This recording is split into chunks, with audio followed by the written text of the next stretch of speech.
kita akan mendengarkan pembacaan firman Tuhan, juga renungan yang akan dibawakan oleh Pastor Paul. Nanti doa firman Tuhan oleh Ibu Santi Simanjuntak. Silakan Ibu Santi.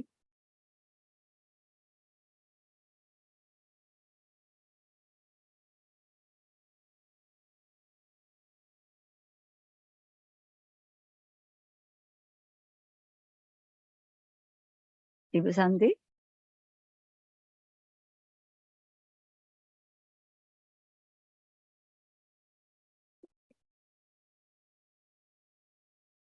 Oh. Ya, Bu Vivien saja. Bu Vivien. Halo, Ibu. Ya, Bu Vivien saja. Ya. Oh. Untuk doa firman Tuhan. Bu Santi tadi enggak? Iya. Iya. Oh ya, Bu Santi sudah. Ya. Ada. Oh iya, iya. Bu Santi Oke, ada. oke. Ya. Bu Santi ya. Silakan Bu Santi. Mari kita berdoa. Bapa di surga, segala pujian hanya bagi Tuhan. Dan pagi hari ini kami siapkan hati kami untuk mendengarkan firman Tuhan Yesus. Kalau Tuhan bawa Pastor Faizal untuk cepat mengajari kami dan berkati kami semua dan mendengarkan acara ini Tuhan. Semuanya diberkati, disembuhkan dan dipulihkan. Terima kasih Tuhan Yesus. Haleluya. Amin. Ya, terima kasih Bu Santi. Kita akan membaca firman Tuhan dari Yesaya pasal 58 dan Matius 6 ayat 1 sampai 34. Yesaya 58 nanti Ibu Nerliana dan Matius 6 ayat 1 sampai 34 Ibu Sarma. Silakan Ibu Nerliana. Baik, terima kasih Bu Cinta. Salam Bu Cinta. Shalom Bu Ner. Bu Ana. Salam Bapak Ibu semua yang di Zoom dan di live chat. Dan salam juga buat saudara kami yang kami nonton kembali siaran kita ini. Puji Tuhan. Kembali kita membaca firman Tuhan dari kitab Yesaya 58 ayat 1 sampai 14. Demikian firman Tuhan. Serukanlah kuat-kuat. Janganlah tahan-tahan. Nyaringkanlah suaramu bagaikan sangkakala. Beritahukanlah kepada umatku pelanggaran mereka dan kepada kaum keturunan Yakub dosa mereka. Memang setiap hari mereka mencari aku dan suka untuk mengenal segala jalanku. Seperti bangsa yang melakukan yang benar dan yang tidak meninggalkan hukum Allahnya. Mereka menanyakan aku tentang hukum-hukum yang benar. Mereka suka mendekat, menghadap Allah, tanyanya, mengapa kami berpuasa dan engkau tidak memperhatikannya juga? Mengapa kami merendahkan diri dan engkau tidak mengindahkannya juga? Sesungguhnya pada hari puasamu, engkau masih tetap mengurus urusanmu, dan kamu mendesak-desak semua buruhmu. Sesungguhnya kamu berpuasa sambil berbantah dan berkelahi, serta memukul dengan tinju, dengan tidak semena-mena. Dengan caramu berpuasa seperti sekarang ini, suaramu tidak akan didengar di tempat tinggi. Sungguh-sungguh inikah berpuasa yang kukehendaki dan mengadakan hari merendahkan diri. Jika engkau menundukkan kepala seperti gelagah dan membentangkan kain karung dan abu sebagai lapik tidur, sungguh-sungguh itukah yang kau sebutkan berpuasa? Mengadakan hari yang berkenan pada Tuhan? Bukan. Berpuasa yang kukehendaki ialah supaya engkau membuka belenggu-belenggu kelaliman dan melepaskan tali-tali kuk, supaya engkau memerdekakan orang yang teraniaya dan mematahkan setiap kuk. supaya engkau memecah-mecah rotimu bagi orang yang lapar dan membawa ke rumahmu orang miskin yang tak punya rumah.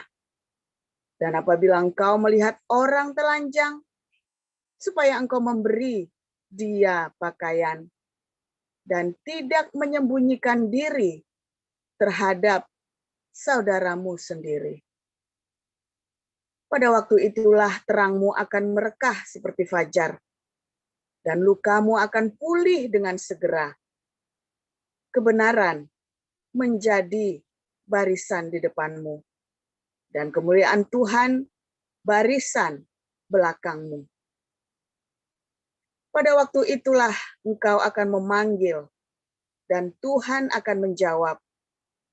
Engkau akan berteriak, minta tolong, dan Ia akan berkata, ini aku. Apabila engkau tidak lagi mengenakan kuk kepada sesamamu, dan tidak lagi menunjuk-nunjuk orang dengan jari dan memfitnah, apabila engkau menyerahkan kepada orang lapar apa yang kau inginkan sendiri dan memuaskan hati orang yang tertindas, maka terangmu akan terbit dalam gelap, dan kegelapanmu akan seperti rembang tengah hari.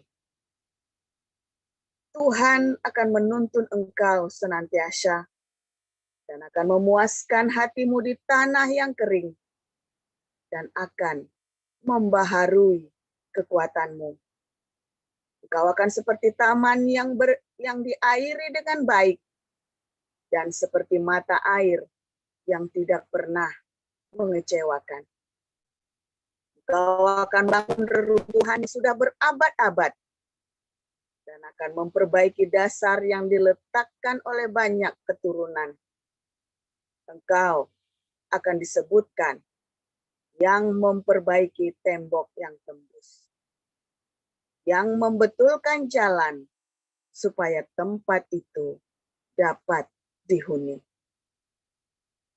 Apabila engkau tidak menginjak-injak hukum Sabat dan tidak melakukan urusanmu pada hari kudusku, apabila engkau menyebutkan hari Sabat, hari kenikmatan, dan hari kudus Tuhan, hari yang mulia, apabila engkau menghormatinya dengan tidak menjalankan segala acaramu, dan dengan tidak mengurus urusanmu, atau berkata omong kosong, maka engkau akan bersenang-senang karena Tuhan.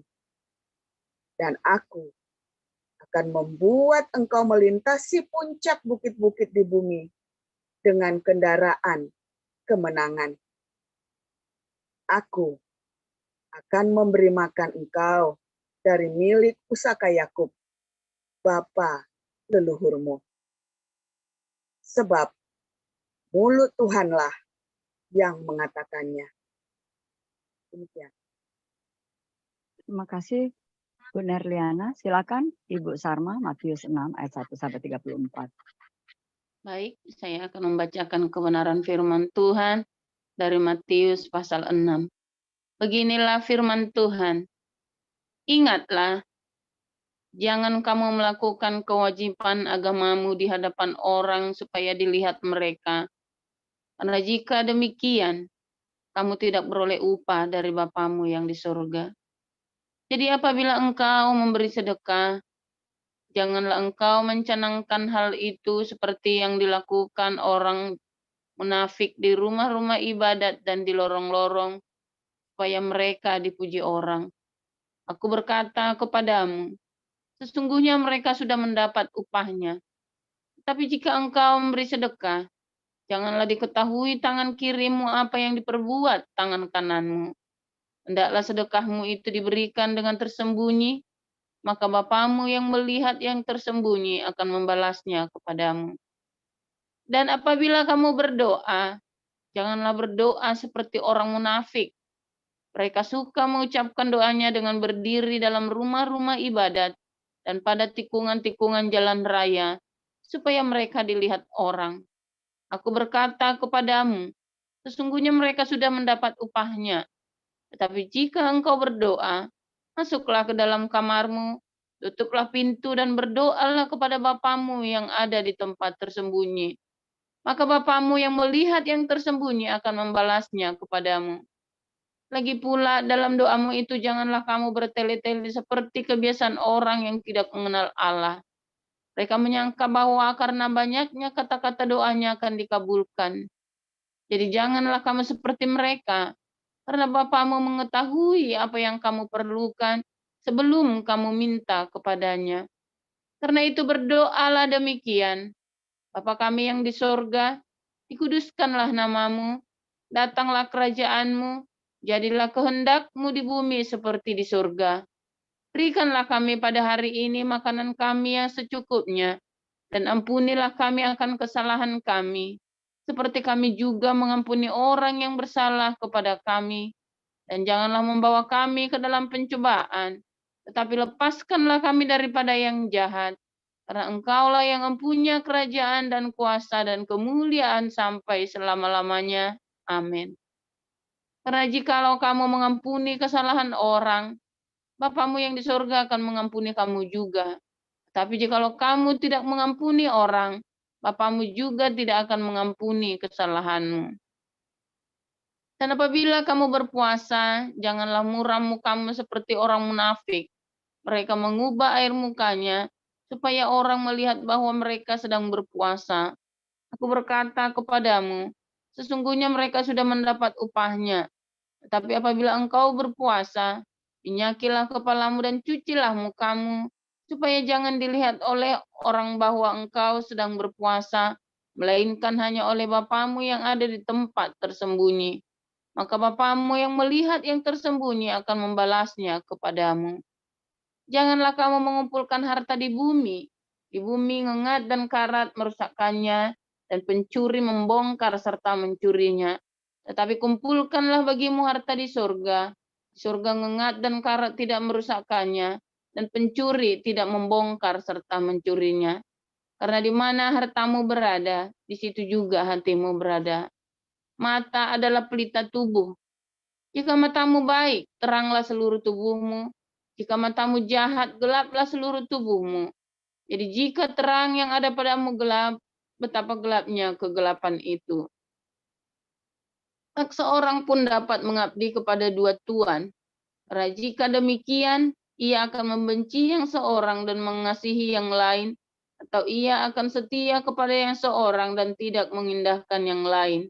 Kamu tidak dapat mengabdi kepada Allah dan kepada Mammon. Karena itu aku berkata kepadamu, janganlah khawatir akan hidupmu, akan apa yang hendak kamu makan atau minum, dan janganlah khawatir pula akan tubuhmu, akan apa yang hendak kamu pakai. Bukankah hidup itu lebih penting daripada makanan dan tubuh itu lebih penting daripada pakaian? Pandanglah burung-burung di langit, yang tidak menabur dan tidak menuai dan tidak mengumpulkan bekal dalam lumbung, namun diberi makan oleh Bapamu yang di surga. Bukankah kamu jauh melebihi burung-burung itu? Siapakah di antara kamu yang karena kekhawatirannya dapat menambahkan sehasta saja pada jalan hidupnya? Dan mengapa kamu khawatir akan pakaian? Perhatikanlah bunga bakung di ladang, yang tumbuh tanpa bekerja dan tanpa memintal. Namun aku berkata kepadamu, Salomo dalam segala kemegahannya pun tidak berpakaian seindah salah satu dari bunga itu. Jadi jika demikian Allah mendandani rumput di ladang, yang hari ini ada dan besok dibuang ke dalam api, tidakkah ia akan terlebih lagi mendandani kamu, hai orang yang kurang percaya? Sebab itu, janganlah kamu khawatir dan berkata, apakah yang akan kami makan? Apakah yang akan kami minum? Apakah yang akan kami pakai? Semua itu dicari bangsa-bangsa yang tidak mengenal Allah. Akan tetapi Bapamu yang di surga tahu bahwa kamu memerlukan semuanya itu. Tetapi carilah dahulu kerajaan Allah dan kebenarannya, maka semuanya itu akan ditambahkan kepadamu. Sebab itu janganlah kamu khawatir akan hari besok, Karena hari besok mempunyai kesusahannya sendiri. Kesusahan sehari cukuplah untuk sehari. Demikian. Terima kasih Bu Sarma. Renungan firman Tuhan hari ini berjudul puasa yang akan disampaikan oleh Pastor Paul. Silakan Pastor Paul.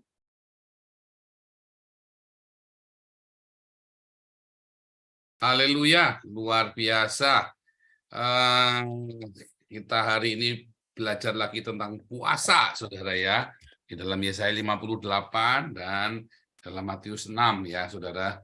Kalau Anda belajar tentang puasa, ya, maka artinya Anda tidak makan, saudara ya. Beberapa orang disertai dengan tidak minum. Ya, tetapi inti dari puasa adalah tidak makan. Ya, jadi beberapa teolog ya berkata ketika Yesus puasa di Matius 4, maka laparlah Yesus. Mengapa nggak disebut maka hauslah Yesus? Ya, karena di dalam puasa orang Yahudi diizinkan minum. Ya. Tetapi ya pada umumnya orang Yahudi memang kalau puasa minum sedikit air. Ada masa-masanya puasa benar-benar tidak makan dan minum, saudara ya. Ada masa-masanya kita benar-benar tidak makan dan tidak minum. Biasanya ketika benar-benar di dalam masa-masa yang luar biasa berat tekanannya, tidak minumnya karena benar-benar sampai nggak kepengen minum, saudara. Makanya orang-orang kalau puasa itu biasanya ya mereka bukan puasa karena mau sok-sokan jagoan-jagoan sakti-saktian kayak dukun, saudara, puasanya. Tetapi mereka benar-benar di dalam tekanan yang berat sampai mereka mogok makan. Nah, itu kan sebenarnya konsepnya kan begitu. Tekanannya begitu berat sampai mogok makan, sampai nggak doyan makan. Jangankan makan, minum aja nggak doyan. Ya, makanya saudara, begitu saudara mengalami itu, ya, begitu Anda mengalami puasa yang seperti itu, mengalami kondisi yang sampai Anda nggak doyan makan, jangan telat makan, saudara. Salah. Jangan makan sekalian.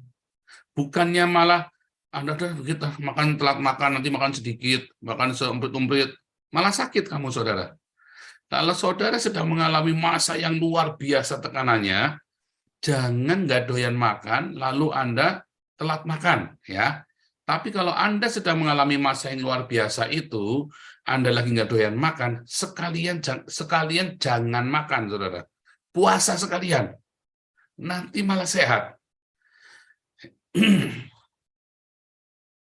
Nanggap ya? Jadi jangan malah telat makan. Walaupun Anda lagi kondisi tidak karu-karuan. Jangan makan sekalian. Puasa, saudara. Nah, sertai dengan minum air. Tapi kalau Anda mau sekalian nggak minum air, jangan minum air sekalian. Ya, jangan minum sekalian air, ditekatin, saudara. Dan masa puasa itu, ya, kalau Anda lihat di dalam tradisi orang Yahudi yang ada dalam tulisan Imamat berapa ya? Imamat 23 ayat 32 kalau nggak salah, saudara ya. Itu adalah dari matahari terbenam sampai matahari terbenam. Jadi bukan Anda tidur dengan perut kenyang, salah, saudara ya. Jangan sampai Anda buka puasa jam 6 sampai jam 12, lalu Anda tidur, kejar setoran, jam 4 pagi makan, kayak orang Islam itu, Anda nanti sakit malah. Makanya di masa bulan Ramadan itu banyak malah orang pada mati, pada COVID, saudara, kena penyakit-penyakit itu malah di Ramadan. Karena mereka salah puasanya, orang Islam ini salah puasanya, saudara ya. Makanya banyak penyakitnya. Ketika lagi puasa bulan Ramadan itu malah penyakitan semua. Karena puasanya salah orang Islam ini. Serius, saudara ya. Jangan ngomong menista, itu memang salah. Nanti kalau pas Ramadan saya akan kasih tahu lagi ya. Puasanya salah. Puasa yang benar itu, Anda kalau tidur nggak boleh kekenyangan, saudara. Nah, orang-orang Islam ini kalau puasa nunda makan. Makan jam 6, lalu jam 12 mau tidur, makan lagi. Saudara ya. Tidur, jam 4 buru-buru bangun, makan lagi, kejar lagi, saudara. Tidur lagi. Karena jam 6 baru berangkat kan, tidur lagi 2 jam. Sakit, saudara. Badanmu panas dingin, nggak karu-karuan. Iya kan? Oh, saya pernah puasa kayak orang Islam ya. Dulu waktu saya kecil itu, waktu saya remaja itu, saya ikut-ikutan tetangga saya puasa, saudara. Modelnya kayak gitu, saudara. Saya ngikutin mereka pada puasa. panas dingin. Makanya puasanya banyak yang batal. Heran, kok bisa batal sih puasa? Kecuali kalau Anda menstruasi, kalau menurut Islam kan memang tidak boleh. Tapi kenapa sih bisa batal? Karena salah cara puasanya. Coba Anda puasa, sehari makan sekali dari matahari terbenam, makan udah cukup, selesai. Maksimum sampai jam 7. Maksimum, saudara. Atau sampai jam 8 malam, Anda tidur tapi jam 10. Kalau Anda biasa tidur jam 8, ya jam 6 selesai, jangan makan lagi, saudara. Jangan mau tidur, Anda masih makan. Nggak kuat. Ketika Anda tidur dengan perut kenyang, bangunnya itu lelah, saudara. Ini kan lambung kerja terus kan, wah malah lelah, saudara. Mencengkram, saudara. Sehingga Anda nggak bisa tidur dengan benar. Karena perutnya terlalu kenyang, lambungnya itu harusnya Anda tidur, lambung ikut tidur, Anda tidur, lambungnya kerja. Kemudian di siang hari, ya, roncongan, Anda lagi kerja, lambungnya ikut kerja, saudara, tapi kosong perutmu. Kacau ya, kacau itu mencari penyakit, saudara, puasa itu. Tetapi kalau puasa yang diajarkan dalam Alkitab, dalam Imamat 23 ayat 32 ya, tentang puasa dari matahari terbenam ke matahari terbenam. Atau kalau Anda mau puasa 3 hari, ya puasa 3 hari 3 malam. Anda cuma minum saja. Atau kalau Anda mau puasa 21 hari, ya 21 tidur, saudara. Dan kalau makan buka puasanya, jangan makan enak-enak. Maksudnya enak-enak itu makanan berat. Daging merah, daging sapi, steak, makan kambing, jangan, saudara. Makanya yang simpel, sayur, ya, sayur bening, ya, sayur daun-daunan yang ada kuahnya, minum teh anget, itu yang puasa yang dianjurkan. Jangan malah pesta pora, sakit kamu nanti, ya. Itu tips kalau Anda lagi puasa. Pertama tadi ya, saya kasih tahu kalau Anda lagi masalah besar, jangan malah telat makan gara-gara ngedoyan makan. Sekalian jangan makan. Ya, kalau Anda lagi banyak masalah, sekalian jangan makan. Kalau Anda lagi ngedoyan makan. Kalau mau makan, ya jangan terlambat. Diniatin, jangan terlambat makan, walaupun cuma sedikit tetap makan. Atau jangan makan sekalian kalau kamu ngedoyan makan. Ya, nah, kemudian puasa itu dari jam 6 ya ke jam 6. Jangan Anda malah dijajan enggak karu-karuan jam 4 sore makan, kadang jam 3 sakit. Itu namanya nunda makan. Malah sakit, saudara. Anda kalau puasa, ya Anda seminggu nih, masalah berat itu kan nggak cuma sehari, saudara. Biasanya kan berhari-hari kan. Hari Senin Anda makannya jam 3, hari Selasa Anda makannya jam 6, hari Rabu Anda makannya jam 3 lagi, hari Kamis Anda makan jam 10 malam. Sakit kamu nanti. Tapi kalau Anda tiap hari jam 6 makan. Jangan makan sekali, jam 6 makan. Makan simpel, makan sederhana. Masalahmu tidak kelar sebulan, 2 bulan, Anda puasa sampai 6 bulan. Oh, kami ngalami ya puasa sampai 6 bulan, saudara. Istri saya ngalami ya. Sehat, saudara. Maknya hilang. Sakit-sakit. Dulu istri saya itu suka, apa tuh mama, yang kamu suka pingsan itu mah. Kayak seperti sembelit, tapi bukan sembelit apa. Pokoknya suka pingsan itu ya, pencernaan lah, pokoknya di pencernaan itu sampai pingsan, saudara, istri saya itu. Sekarang tidak pernah pingsan, saudara. Sama sekali tidak pernah pingsan setelah sering puasa itu. Kami mengalami masalah besar, semua sakit penyakitnya malah hilang, saudara ya. Selesai masalah, kami puasa, masalahnya selesai, penyakitnya selesai, saudara. Ya, karena puasanya benar. Sehari makan sekali. Kalau saya lagi mau puasa panjang, saya pernah dulu puasa 40 hari. Kenapa ada orang-orang pada nggak kuat puasa 40 hari, saudara? Karena waktu dia makan mau puasa 40 hari, dia dihantam pertama dengan makan sekenyang-kenyangnya, saudara. Mau injak 40 hari nggak kuat. Salah. Lambungmu kaget, saudara. Dari kenyang sekali tiba-tiba kosong. Jadi kalau Anda mau puasa 40 hari, Anda siap-siap. Makanya dikit dulu, saudara. Mulai dikurangin. Atau Anda mencoba mulainya dengan puasa yang sehari makan sekali dulu. Kalau Anda sudah sering melakukan itu, baru Anda puasa panjang. Kalau nggak mati, saudara, nanti. Tetap ya, badan itu perlu penyesuaian, saudara ya. Nggak bisa Anda langsung buat begitu. Wah, jangan mencoba Tuhan alamu, saudara ya. Serius, saudara ya. Saya itu puasa. Saya sudah lama nggak puasa ya, udah berapa tahun. Kemudian waktu kasus saya meledak itu, saya jadi selebritis itu, jadi selebritis DPO maksudnya ya. Saya puasa 7 hari, saudara. 7 hari makan cuma sekali. Buka puasanya pun nggak yang mewah-mewah, yang biasa sayur, karena kita kan ngirit ya, selama waktu itu kan kita masih ngirit hidupnya. Kemarin saya puasanya bukan puasa karena menderita, saya puasanya karena diet.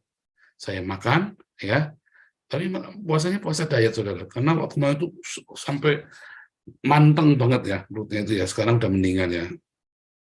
Karena tak bikin puasa, walaupun cuman dapat 20 hari ya. Tetapi lumayan, saudara ya. Nah, itu perlu, saudara ya. Itu perlu, saudara. Puasa seperti itu perlu. Nah, itu persiapan. Nah, teknis ya.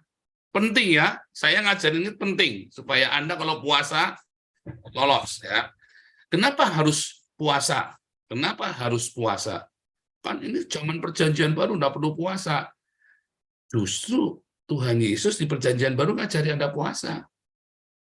Para rasul ngajari Anda puasa. Memang Anda tidak diajari sunat, Anda tidak diajari disuruh merayakan hari Sabat. Tapi Anda diajarin puasa, saudara, sama Tuhan Yesus. Kalau saat mempelai pria itu diambil, maka saatnya mereka puasa. Kata Tuhan Yesus kan. Kemarin kita baca ya, kemarin kan ayatnya kemarin. Saat mempelai itu diambil, maka mereka puasa. Kenapa murid-murid Yohanes puasa, murid-murid orang-orang Farisi puasa, murid-muridmu tidak? Kalau nanti aku pergi, kamu puasa. Ya. Jadi puasa itu kita lakukan, saudara. Nah, masalahnya ya, di dalam perjanjian baru banyak orang-orang puasanya salah. Puasanya puasa ya cuman saya nggak makan garam saja, pantang gitu ya, pantang garam salah. Itu puasa yang salah, saudara. Puasa rokok. Nah, itu ya nggak apa-apa, tapi itu bukan puasa yang powerful, saudara. Bukan puasa yang powerful seperti yang dimaksud dalam Yesaya 58. Anda kalau berseru kepada Tuhan dalam segala penderitaanmu, dalam kesesakanmu, Anda puasa seperti yang dilakukan Yesaya 58, ya, itu semua masalah itu kayak dilepasin, tali-tali yang ruwet-ruwet, benang-benang yang ruwet itu kayak dilepasin satu-satu, saudara. Tapi puasamu harus seperti yang tertulis dalam Yesaya 58 tadi. Ya, jangan lagi puasa, Anda malah ngomel-ngomelin orang, maki-maki orang. Jangan lagi puasa, kamu ngetiplakan kerjaan kamu ke orang, bikin susah temenmu. Kamu yang puasa, orang lain yang susah. Kayak siapa itu kemarin yang saya bilang puasa lalim Islam itu ya. Mereka yang puasa, warung-warung di rahasia, kita nggak boleh ikut makan, saudara. Kurang asam, saudara ya. Itu namanya bikin susah puasanya. Bikin ruwet. Nah, Anda nggak boleh kayak gitu tuh, puasa seperti itu tuh, haram jadah. Nggak akan didengar puasamu, tak jamin, ketokan kepala saya, saudara. Nggak bakal didengar puasa yang seperti itu, nggak akan tembus ke surga. Ketika kamu puasa, tidak boleh hidupmu bikin susah orang lain. Ketika kamu lagi puasa, tidak boleh kamu nagih utang. Wah, itu juga salah satu, saudara. Hati-hati, saudara ya. Makanya jangan sembarang utangin, saudara. Anda lagi puasa nggak boleh nagih utang, apalagi berantem gara-gara nagih utang. Ngirim debt kolektor. Hati-hati, saudara ya, puasamu tidak akan, kalau perlu orang yang punya hutang sama Anda dilepas. Kalau orang itu sudah nggak bisa membayar, sudah kere, sudah habis-habisan, sudah hancur-hancuran, tanyain, kamu kuat bayar nggak? Sudah nggak kuat lagi, udah dilepas saja. Wah, kamu pertahanan pun dia juga nggak bisa bayar utang, saudara. Lepas saja sekalian. Ngomong mah enak. Nah, itu dia. Anda belum ngalamin lepasin utang. Saya mah pernah ngalamin, saudara. Orang utang tak lepas. Akhirnya saya sendiri pun dilepas sama orang. Apa yang kamu lepaskan, kamu kan dilepaskan juga loh, saudara. Anda yang lagi ruwet, ya, Anda punya masalah dengan orang, Anda berikan kemurahan hati saat Anda lagi puasa. Nanti Tuhan akan memberikan kemurahan hati padamu. Bukan berarti Anda lagi puasa lalu Anda punya, ini orang lagi utang barang dagangan, misalnya Anda leveransir lemari es, ya, dia utang 10, wah ini lagi puasa nih, Bu Cinta nih, nggak tak bayar lemari esnya. Nah, itu bodoh namanya. Cinta itu nggak bodoh ya, saudara ya. Cinta itu tidak pin-pinbo. Nah, ini kebetulan namanya Ibu Cinta. Tapi cinta itu tidak pin-pinbo, saudara. Orang cinta itu berhikmat, ya. Nangkap ya, saudara ya. Beda ya kasusnya ya. Tapi ini adalah utang konsumtif yang dia benar-benar waktu itu karena sakit dia utang sama Anda. Ya. Kalau dia lagi jalan-jalan ke Amerika, utang sama Anda, gimana, Pak? ya nagihnya nanti kalau habis puasa, jangan lagi puasa nagih. Tapi kalau dia nggak mampu ya gimana? Berarti ada yang salah, ya sudah dilepasin lah gimana. Tapi kalau dia masih mampu ya disuruh bayar, saudara. Tetapi jangan kamu lagi puasa terus kamu ngurusin duit, lepasin semua, saudara. Jangan mau pusing dengan begituan. Masalahnya kamu lagi puasa sambil mikirin orang itu utang sama saya, sana mau nagih sama sana. Anda lagi puasa karena Anda digenjat, ya Anda lagi mau kolaps. Tapi Anda lagi puasa malah mikirin utangnya banyak orang, Anda siap-siapin mau jahat, mau menagih dengan kekerasan, saudara. Nah, itu salahnya orang puasa. Makanya nggak nyampe, nggak tembus, saudara. Saudara tahu kalau hatimu benar, beres, Anda belajar lagi Yesaya 58 tentang puasa. Kalau kamu hatimu beres tentang puasa, saudara, itu gampang banget, saudara. Simple banget, cuma mau apa enggak. Ada tega apa enggak. Ya, Yesaya 58 ya. Puasa, kalau Anda puasa tanpa Yesaya 58, puasamu nggak akan tembus sampai surga, saudara. Percaya saya, kesalehanmu itu palsu. Apalagi kamu puasa sambil pamer-pamer. Aku lagi puasa loh ini loh. Kamu jangan ganggu aku ya. Aku lagi puasa. Jangan nawarin minum ya. Terus ada orang nawarin minum. Kamu lagi puasa kamu tawarin minum. Anda munafik tuh. Nah, itu kayak orang-orang itu tadi ya. Lagi puasa, ada orang makan malah dimarahin sama dia. Lah, kamu yang puasa kok jadi kita yang repot. Iya kan? Kamu yang puasa jadi saya yang repot kan? Jangan sampai, saudara. Anda puasa. Emang kalau lagi puasa, orang lagi pada makan, saya puasa saja. Sampai orang-orang, kalau orang Belanda ini mah heran kalau ngeliat orang puasa ya.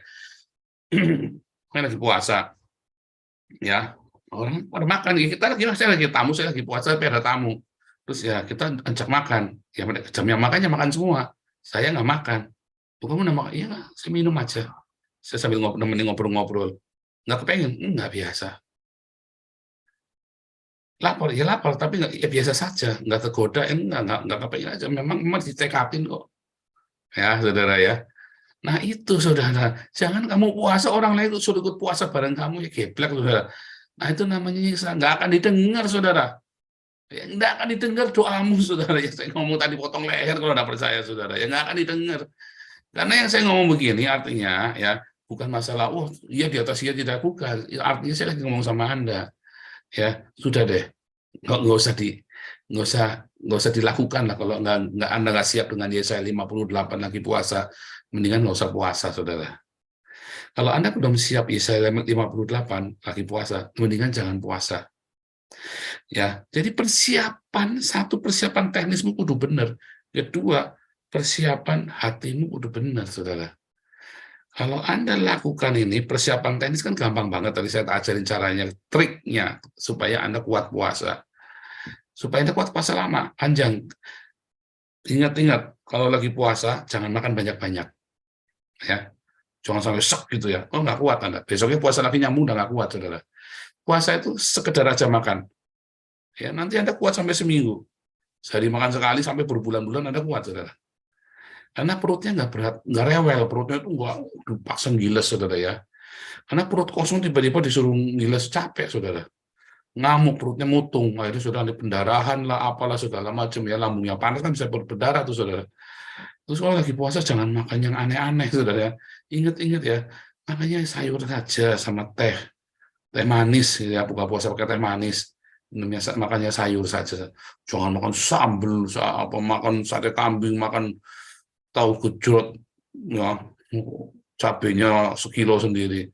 Wah, berdarah-darah kamu nanti, saudara ya. Itu namanya memuaskan hawa nafsu. Kedua, lagi puasa, Anda siapkan rohanimu, siapkan hatimu yang bersih. Berikan kemurahan pada orang lain, berikan pertolongan ketika orang lagi susah. Jadi puasa itu berarti kan bukan di kamar, saudara. Ya, tapi ada siap memberikan pertolongan, murah hati. Anda ingat siapa ya? Orang itu lagi butuh bantuan, Anda datengin. Lagi puasa itu begitu. Ketiga yang tidak kalah penting, saudara. Kalau lagi puasa, ya jangan tidur seharian. Nggak kuat nanti kamu, pusing. Kalau Anda lagi perutnya kosong, Anda pakai tidur, apalagi itu suasananya panas ya, hawanya panas, pusing kepalamu, saudara. Nggak enak, pokoknya nggak enak. Ya, kepalanya nggak enak. Jangan tidur, ya. jangan terlalu banyak membaca, jangan banyak tidur. Lalu gimana? Ya kerja seperti biasa normalnya. Ya, jangan nanti kerjaan mentang-mentang ada puasa kerja jam 10 pulang jam 3 kayak PNS itu kan, lagi puasa berangkat jam 10 pulang jam 3 sore, saudara ya. Makanya pada nggak kuat puasanya. Ya harus tidur kan, balapan tidur kan. Jadi kalau Anda puasa, tidur jam 9, normal Anda tidur jam 9, jam 10, ya jam 4 atau jam 5 pagi sudah bangun, yang normal, saudara. Jangan tidur, nanti jam 4 buka puasa, terus Anda sahur, terus tidur lagi 2 jam. Nanti pulang kerja jam 3, tidur lagi, saudara. Wah, enggak kuat. Itu namanya mencari sengsara, bukan lagi puasa, bukan sedang prihatin, tapi nyari apa? Nyari cobaan. Ada yang jeblak, ambulannya datang, wing, ambulannya Damaris datang, saudara ya. Itu ya tips Anda puasa, kalau Anda lakukan. Ya, puasa itu kayak ngelurusin benang yang ruwet dalam hidupmu, saudara. Seluruh hidup yang ruwet-ruwet itu lepas. Oh, kami ngalamin, kita sering puasa ngalamin. Pokoknya kita kalau ada masalah kita nggak pernah takut, puasa saja sudah. Kalau kita ada masalah kita nggak teratasi ya, kelihatannya nggak sanggup. Ya udah kita jalani dengan puasa, dengan hati yang penuh dengan penyerahan. Apapun, pokoknya puasa itu ya kita sambil ngomong tekadin, apapun saya percaya Tuhan yang baik, Tuhan sediakan terbaik. Itu tanda ya puasa itu kita mutung. Tuhan, saya mutung nggak makan nih Tuhan. Ya kan? Saya mutung nggak makan. Oh, buat menunjukkan kesungguhan hati. Ya, itu saudara ya. Anda puasa yang benar, maka hidupmu akan merdeka. Jangan jam 3 sore sudah buka puasa ya saudara ya. Percuma, nggak usah puasa sekalian. Ya, jangan jam 10, apalagi Anda puasa jam 10 doa, jam 12 makan. Itu namanya bukan puasa. Ya, nggak usah sok-sokan. Gitu ya. Tuhan Yesus memberkati. Selamat berpuasa.